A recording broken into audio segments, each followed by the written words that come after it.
right, greetings everyone, and welcome to another great episode of IT Pro TV. I'm your host, Daniel Lowry, and in today's episode, well, we are continuing on with our Python programming series. Joining us back in the studio again today is our master programmer in Python. That is Mr. Justin Dennis. And Justin, welcome back to the show, sir. How's it going? Thanks for having me. I'm doing well, you know. I'm ready. Hitting the Python ground running. Well, today we are covering a very interesting topic. We've taken a look at some of the foundational bits of knowledge that we need for Python to get us going, but now we want to take it to the next level. We want to bump it up a notch. And today's episode is going to be about decision making. And it's necessary in just about any kind of programming language or program itself if you want it to be able to do anything other than one thing. Sometimes I want it to say, well, if this is happening, then do this, but if something else occurs, then you need to do something else. The program needs to be able to make a decision. It needs to be smart. It needs to that's what we're going to do. We're going to have the little brain power to it today. And Justin, when it comes to Python, where do we begin with that? Well, first off, before we actually program these things, I like to think of what are called Boolean statements. So this process of making decisions in any programming language involves Boolean. Boolean expressions, Boolean values.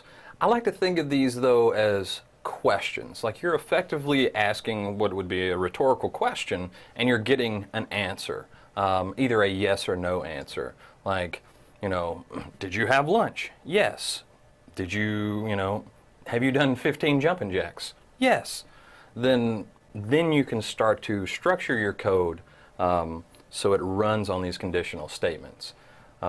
But as I said, I like to think of them as questions, and you'll see me when I'm programming, I'll try to reinforce the fact that the variable naming and how I read these lead to this question-answer process that'll help reason about how these things work. So I think the best thing to do is just start in the Python shell and look at how Python implements these things. There is a little bit of a difference, but not a big deal. You'll notice that I'm in a folder called Decisions. There's actually some files in there. They're empty. They're just placeholders, so we can use them later. So we're going to start with the Python shell. Now, creating a Boolean, even though it's answering a yes/no question, Booleans have typically two values, true or false. True would be an answer as yes. False would be an answer as no. So, I ate lunch. True. Did you eat lunch? Yes. Those would be corollary statements between how we would program those. We can actually use true and false directly as variables. But a couple of things about how I name variables when I know they're going to contain a Boolean value, like have money. And that's equal to true. And if we use our handy-dandy type function, you will see that it says it's of type bool. That means it's going to be a true or a false statement. Those are the only two values that Booleans can take on. Now, I notice I still use my snake casing here, and I would read this, do you have money? Yes, or have money equals true. So I think of it in my mind as a question that I can answer yes or no to. Does that make sense? Yeah, that totally makes sense, because when we think of decisions, is it, am I going to do this, yes or no? Is this going to happen, yes or no? And if we just kind of tweak that just a hair, and we start thinking of it in the way that the Python programming language sees it, instead of saying yes or no, for the Python it says true or false. So true equaling yes and false equaling no. So that, if you just keep that straight in your mind, Boolean starts to make a whole lot more sense to you. And it's pretty simple. You have a 50-50 shot of getting it right? Because it's only one value or the other. It's either going to be true or it's going to be false. So you move that as you move forward in your programming. If you need to make it a simple decision, just a yes or a no, a true or a false, these Boolean operators are the way to go. Yeah, and with true, as we said, there is a false. I want to highlight that unlike a lot of other programming languages, these are capitalized. And just to show you, let's say x equals true, I actually get name true is not defined. If I don't capitalize, Python interpreters don't see this as a special value. It tries to find the variable with the name true to assign it. I can do this weird variable chaining assignment. So that's important. So did go running, and that is false. I mean, for me it is. I don't know about you. But so I have these true and false values. Now, before we can start making decisions, that logic that our programs need to, I only want to execute this code when the answer to this question is yes, or I only want to execute this code when the answer is no, or have some kind of, a brain, as you said. We have to see how these work. But I think it's important, we'll look at these in the shell a little bit, but we're going to switch over to our editor real quick and program those out and add some comments just so we can see and remind ourselves. So I can actually say, have money and did go running. And you'll notice that that's great. That's normal language. Do you have money and did you go running? Well, I have money, but I didn't go running, so overall that's false. So the AND operator is our first operator that can operate on Booleans. And, they both have to be true for that entire thing to be true. Even though I may have some money, I did not go running. So there it is. So because the entirety of the statement isn't true, that's what you get. That's why we get that false output. If you did go running and both of those sides of the equation, if you will, were true, then we would get that true statement. But everything has to equal one or the other before it'll give a true statement instead of a false statement. If both of them are false, does it come out as true? Well, I don't know. Let's find out. Let's just say did go running and false. So I can actually use the keyword false in place instead of having a variable. I'm just testing things out. In practicality, I wouldn't actually do this, but you can see false and false is false. So for and, the only time the entire expression, the statement, evaluates to true is if they're both true. So I want this to execute when both of these things are answered with a yes. Very cool. Now, it's not the only way we can evaluate these things, though, right? There is also, if I'm not mistaken, it's like an or. Yeah. And, in other languages, we have these weird characters that represent or, the double vertical pipes. And, well, the whole goal of Python was to make it easy to interact with. So, did go running or have money. So, did you go running? No. Or do you have money? Yes. So with an or, if either one of those things, either did go running or have money, or both have true, then the entire statement evaluates to true. The only time that or is false or is answered with no is when both things are answered with a false statement. Very, very cool. Now, I know there's actually quite a few different ways that we can work with Booleans. What are some of the other ones that we'll commonly use? So we want to, so these are Boolean values stored in variables, but I can actually get Booleans by comparison operators. I can use standard mathematical comparisons. I can also say something like this, is 3, and in order to compare equality, like I want to know if 3 is equal to 3. Well, I mean, that's pretty, 3 is 3. So that is true. So two equal signs compare the values. But is 3 equal to 4? And that is fact, no. Not only can I do that with numbers, I can do things like apple equal apple.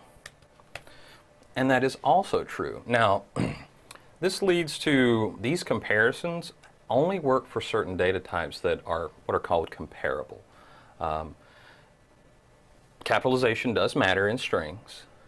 And then with some other like things like collections, like lists and dictionaries, other things have to be true. And we'll see how those work, when we go deeper dive into those. We're going to stick with numbers and text right now because they're really easy to reason about and see, how these things work. For instance, if I just hit up and I change this to a capital A, lowercase apple is not equal to uppercase apple, which brings me to an interesting point. What if I want to see if they're not equal? I want to do something when they're not the same. So I can say, hey, are these not equal? And it says, yes, they're not equal. So I have two new operators. I have, in addition to the and or, I have equal equal, which means are these two things exactly the same? And then I have not equal, are these things not exactly the same? So that's a great start. And there's one final one that we can use with just Booleans. So not have money. Do you not have money? No, I do have money. So I can actually use the word not as what's called a negation, or to flip the value from true to false or from false to true. And we have some other comparisons, but maybe we should jump over and see how some of these work in an actual script, and then how do these work with our decision-making process. So let's go ahead and hop over out of the shell and just pop into Atom.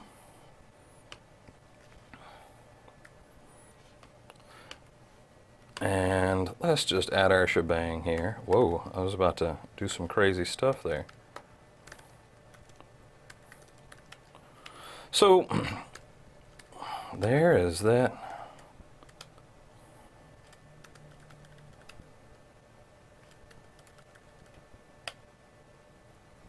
Huh. Yeah, I love that. Sorry about that. You know, those things will happen. Make sure you remember your passwords. That is an important side note. Very important side note to have. So if I start here, let's just start with some Boolean. Let's just start with those. Have money is true.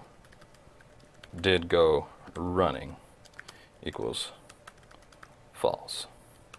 And 8 carrots equals true. So I would read these as, do you have money? Did you go running? And did you eat carrots? Right? So there's some weird language things to go on.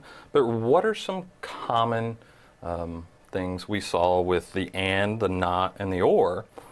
But we can combine those into more kind of complex expressions.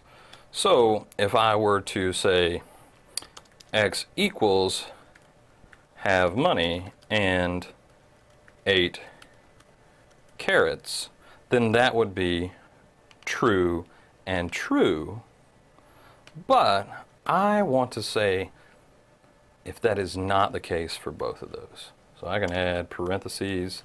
So if I do not have money and not eaten carrots. It's kind of weird to think about. Takes a little thought. There is some trial and error in this. Seems a bit like a shortcut so that you don't have to continually rewrite the code in the opposite way. You can just add not to it and stick it in your parentheses, and now you've got your not statement. Yeah, yeah. So instead of going through and putting a not in front of all of these, and I know that I just want the opposite of having money and eating carrots, then I can just put a not in front. So let's go see what that looks like. And we got to be careful. We need to. That's right. Always add your executable. Yeah. They should make that like an OSHA guideline. Listen, ladies and gentlemen, you're under severe stress if you don't add your executable. Yeah, if you don't add your executable, if I don't see different colors on the command line, then We're going to cite you. yeah, yeah. Well, yeah, you messed up. So Booleans, let's go ahead and run that without all the stuff on the screen as I mess up again. There we go. So if we flip back over, that gave us false. But did you go running, or excuse me, do you have money and do you have carrots? True and true. That would be true.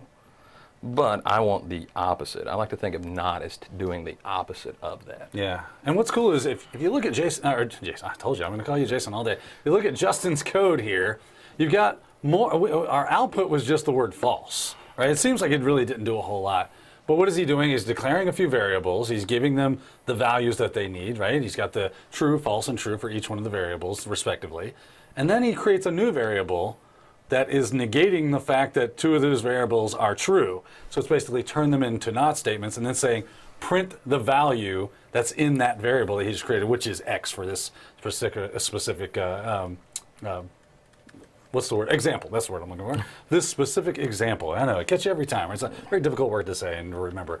So when we actually run the code, what do we get? We only got that print function because that's the only output that's happening inside of our code. So even though there could be a lot going on, the output might be very, very simplistic.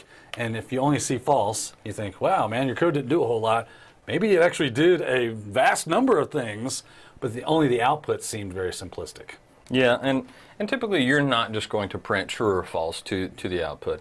This is to illustrate some things. But I want to highlight, before we move on, I want to highlight something. If you have tried to program in any other thing, and I know you do some bash stuff, and I've done some various things in a plethora of languages, this reads more or less like natural language. I mean, you got some of the data structure stuff, but okay, have money, yeah. Did you go running? No. 8 carrots, yeah. And then, did you not have money and carrots? Okay. Yeah, there's still some mathy type things there, but way friendlier than some of the other programming languages that we've encountered before, or excuse me, that you may have encountered before. So, I mean, is this easier than it would look in Bash? It's about right. So far, it's about the same in complexity. Maybe no, I'd say it's about even so far. Even Stevens for Bash versus Python at this point in time. But we'll see as we continue to get a little more complex. And speaking of more complex, we're going to use these things to actually make some decisions, right? Yeah, yeah. So this is just a general overview of the things that we can do.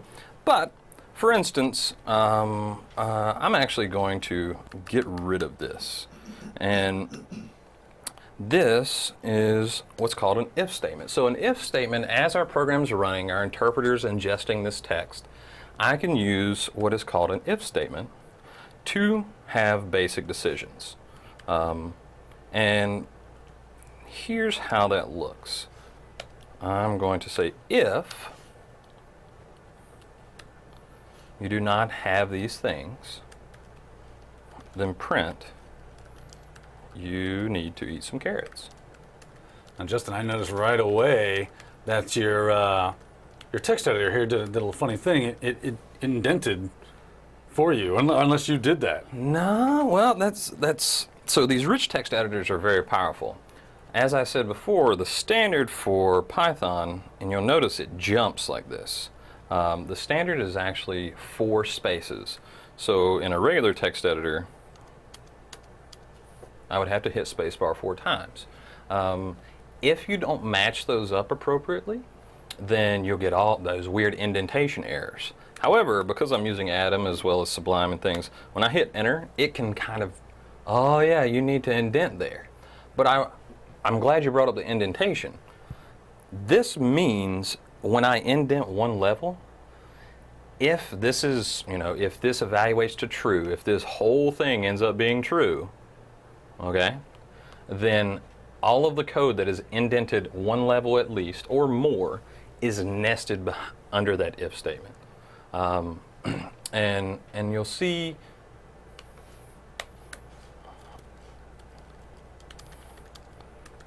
things like this, right? So if this is true, this whole thing evaluates to true, print this. But notice this is not indented. So let's hop over into the terminal and see how that actually looks. That says, I like turtles, right? And that is not indented. Well, that's because, as we saw when we printed this out, this entire thing's false. So if this is false, then this code doesn't run. I now have the ability to code up some things and say, only when these are happening do you run this code. So if I take out this not statement, which in effect will flip it back to true, then let's see what happens. You need to eat some carrots. I like turtles. So it'll start here, it'll run everything that's indented, and then it hops out of that if statement. This is a strong divergence from other programming languages. This is called kind of your block scoping, or how you create code blocks with associated parameters.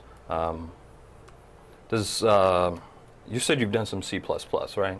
Or C? Long time ago. Long time ago. Long time ago. You had all kinds of curly braces. Oh, yeah, everywhere. Yeah, so Python wants to get away from that because less amount of special characters that you have to write, the less likely you are to mess those special characters up. And I don't even really need these parentheses at this point in time. Also, there is an introduction of a new special character. Maybe I can zoom in here. When I have these expressions that are going to have indentation, like an if statement, this is the first thing we've seen like this, I usually end with a colon. Not a semicolon, but I think it's valuable to see. What if I've done some programming before, what if I just wham, hit that semicolon, go on my merry way, and ooh, we now have a new error. It's called a syntax error. So if you misspell something, and what I mean by misspell, that the language doesn't like, it'll tell you right there where it is. Oh, that should be a colon. Now, there's some weirdness here. I only want to print that I like turtles part if the first part is not true. So if I do not have money and have not eaten any carrots, I want to print that second part. So right now, I like turtles prints all the time. So whatever code would come after the indented block would always run. But I have this extra strategy, this else statement. And what this means is this is always attached to an if. So if the first part doesn't run, skip to this other part. But Daniel, do you think this is going to run as we've written it? Well, let's see here. It says if you have money and 8 carrots, then you're going to print that you need to eat some carrots. So I'm assuming that both of those statements have to be false. Or Right. true. Let me remember here. 8 carrots is true. So you did eat carrots. So And I do. yeah. And you do have money. You do have money. So those both are true. So it should print that you need to eat some carrots statement. Okay. So, but as you've seen what Python has, do you think this is a syntactically correct program? So far it's pretty lenient on you. I feel like this is a trick question, so I want to say absolutely, positively, maybe. Absolutely, possibly. It's very possible that this could be syntactically correct, but I'll put my money on no. This is not syntactically correct. There's only one way to find out. Run that sucker. Yeah. So let's run it. Indentation error.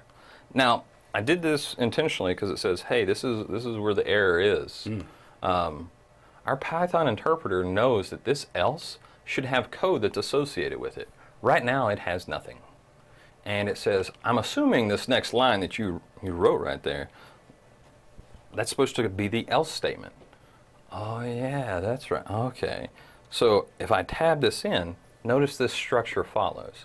So the if, everything associated with if, is indented one level. And then when I pop back out to the else, everything associated with the else running is one level indentation, which again is 4 spaces. So it's not just the fact that it's trying to help you keep everything put together visually, but it's actually meaningful as far as the programming language goes to say if you want to join that print statement into your else, it needs to be indented underneath it so that Python knows that it goes with the else statement. Absolutely. So right now, as this runs, you did wonderful through the reason. These are both true, so this is true. This should run. But the last time, I like turtles printed regardless of whether that if statement ran or not, right? That's right. So if we clear and we look, you need to eat some carrots. But I now have the ability of saying, only when these things are true, then print this. Or do whatever, delete some files, go to the internet and find some downloads. Otherwise, print this or do something else.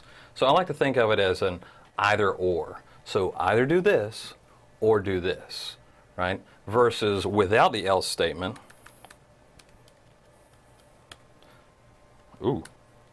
This is what I like to call an either and. Or, and that's not technically correct, but maybe do this, but always do this thing. Right. So kind of both and really. Yeah, To be honest with you, I want you to go through this, and I want you to print. You need to eat some carrots if this statement is true, and also print. I like turtles. But if we want one or the other, then we need to give it more conditions, more decision-making ability, and that's when we throw in that else. Now, I will tell you that at this point now, you've actually become easier than Bash, because with Bash, I would have to close out my if statement using a fee to let it know this is the end of my if. But here, it's the indentation that lets it know. Yep. So indentation is the delimiting factor. Now, this can be hard to deal with because technically, I can nest as many of these as I want to. I can come in here and start another if and indent further and further and further. But if you use editors and you start with simple and you just start adding additional kind of properties, then it's not really a huge deal. But let's look at how this else would work if this had the opposite, right? So I'm going to go over and run this. The last time that first part was true, this time it is false, and it in fact displays the else block. So we now have some basic decision making that we can utilize to structure our program. Only do this when this is true, only do this part when it's true, otherwise do this. But right now, what do you see from, what kind of stands out? Does something stand out about it? Yeah, something does stand out to me here, and it's really that even though we've gotten more complex, obviously, with our decision-making abilities, it's still very basic. And normally, I don't have just one or another option to choose. I might have a multitude of options that I need to go through, and that's really where we need to get into next is, what if I have 5 different options that I want to choose, or 3 different options even? It gets beyond that, just this or that. How do we make that happen? Yeah, so a standard if-else statement is, the assumption is you have 2 possibilities, a yes or a no. But, there is that maybe, or if you're comparing something, you're trying to look for something, you may have a multitude of options. And maybe we can combine that with some of that user interaction that we learned last episode, and just write something kind of interesting, kind of hokey, but it really drives home the point that I want to see, based on several conditions, what this is.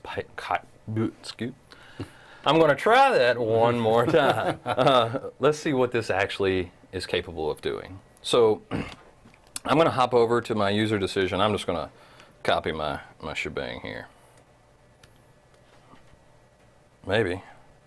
I usually run a dark theme so I can see all the highlighting, but it's hard to see sometimes. So let's see. Let's say I wanted to ask a person their favorite color. Right? I'm writing this general program. So favorite color equals raw input, and I say, what is your favorite color? And I have a space there. Notice that space there, that will actually be preserved in the output. It's a real sticking point for something. They're like, that's weird. So what the program will do with this user input is it'll come here and wait for the person to type something and hit enter. Now, what are some, you said your favorite color was blue, but what are some other favorite colors? I like green. Some people like orange, yellow, red. So this is a case where, okay, I want to do different things depending on what is this, if you answer blue, I want to do this. If you answer green, I want to do this. This is a perfect way to introduce what is called an else if, or an elif. So I start with if favorite color is equal to blue, I'm going to say, hey, that is Daniel's also. Now, this runs into an interesting problem. What do you, I got some weird highlighting issues. That's right, the highlighting went a little wonky on us there. I assume it has something to do with the fact that we have a single quotation mark inside of our statement there. Yep, it does, and that's really why I like these rich text editors, because they'll give you hints. Use your editor. If we were in Notepad, you may have 30 of these, and you go, oh yeah, let me go fix that one. Run, go fix, run, go fix. So because in Python I can have a series of characters with either single quotes or double quotes, if I know there's going to be a contraction or some single quote inside the string, I'll just put double quotes at the other end and I'm good. So if the favorite color is blue, then hey, that's Daniel's also. If, so this stands for else if. Now the difference between else if and just an else is the elif takes a condition, like just like the if statement does. So if the favorite color is orange,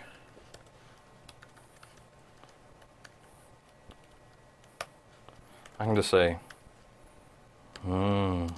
tasty. And then, you know what, those are the only two colors that I worry about, so let's just say else. Print. That is also a great color. So now I've created a way to interact with my user based on input from them, which, you know, this leads to, hey, what are the files you want to delete from your system? They just give you all the file names and you go, cool. This would be like the touch command or the make dir or any of those things, but let's see how that works. As always, we have to change our permissions.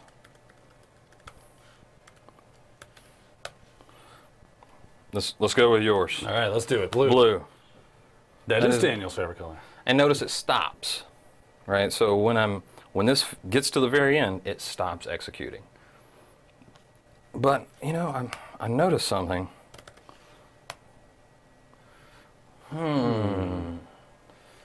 This is what's called a runtime error. This is something unexpected that I didn't plan for. It doesn't make my program break. It just doesn't run as I anticipated it to. Daniel, what do you think the problem is? Obviously, it has something to do with the fact that when we defined what my favorite color was, we used a capital B and not a lowercase b. So it's seeing it, like you said before, that is important. A case is sensitive when it comes to creating a value with a string. Right. So this is a perfect time where we can use those compound operators to be like, oh, yeah, I need to go back and account for if someone doesn't capitalize the letter. So I could say, or if favorite color is blue. So if the favorite color is blue with a capital B, or if it's blue with a lowercase b, then print these things. Let's see if that changes the behavior. And it does, in fact, change the behavior. And we know that our last else statement works because originally this didn't work. But what if I type orange? Then that now catches, but does it execute anything else? So it doesn't, this is not true. It is neither one of these. So it skips this one, hops right here and says, is this true? And it goes, yep. But it doesn't come to the else. It won't come to any other else ifs. It will only execute that one and then hop out of that chain of decisions that we've made. So obviously, every time it gets to a decision that is valid and does that decision, and once it reaches that and it executes it, then it's done. It just jumps out of the program and completes and brings you back to your prompt. Yep, and you know, just to prove this, something I like to think about, you know, I'm just going to have it say red. So here, if we type orange, it'll catch here, print this, and if it were to catch on either one of these type of statements, then it would catch on red next. But it still only prints that one statement. So I can have a giant list of these things that just incrementally, okay, here's the one I want to write, and it does a single thing. So I guess what that leaves us with is, what does it do if we type in, you know, does that else catch? I guess that'll be anything. I could put my favorite color as potato, and it's going to say that's a great color. I don't know. Let's find out. Yeah. So I do like potatoes, but I don't know. Is it a color? I want that potato crayon. Yeah. The potato crayon. That is also a great color. So this is very naive, but that else is a great thing. If when all else fails, It's a catch-all. yeah, do this thing. So, that gives us some decision making, and you'll see these kind of crop up. So we have and, or, and then we have comparisons, right? Equal to, not equal to. We can also do greater than, less than or equal to, greater than or equal to. That's good for if you're counting something. Those will come up. And then we have not, and that pretty much covers the ability to make decisions based on a range of values. Yeah, very, very cool stuff. Obviously now you can start to see our programs are definitely becoming more complex. They have the ability to make a decision, even multiple decisions if necessary, given multiple different values. And now they'll become more powerful. They'll become much more useful as we continue on. And I know that's not where the power ends, Justin, but I'm looking at the clock and we have run out of time for this episode. But we've got plenty more coming down the line. So I hope that you'll be back with us, and I hope everybody out there will be back as well. Guess we're going to have to wrap up this episode, though. Signing off for IT Pro TV, I've been your host, Daniel Lowry. And I'm Justin Dennison. And we'll see you next time.